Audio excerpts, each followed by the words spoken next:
ભાઈ મારું ગામનું નામ છે કોરડા અને ગામનો સરપંચ છું.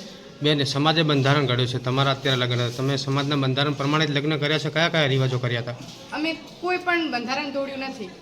સુરતમાં શું આપ્યું હતું? લગ્ન મૂકવા ગયા હતા સુરતમાં એક જ પિત્તરનું બેડું મેલ્યું છે એમ, અને જાહેરમાં કાંઈ પણ બીજું નહીં. અને દાંડિયા રાસનો જે વિડીયો વાયરલ થયો છે તે શું હકીકત છે? એ અમારે કુળદેવીનો જન્મદિવસ પણ હતો અને લગ્ન પણ એક ભેગું હતું એક તારીખ.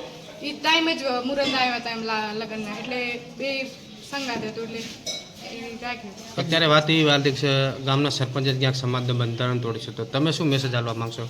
અમે કાંઈક એવું કાંઈક તોડ્યું જ નથી એમ. જે વિડીયો વાયરલ થયો તે ધાર્મિક કાર્યક્રમનો વાયરલ થયો?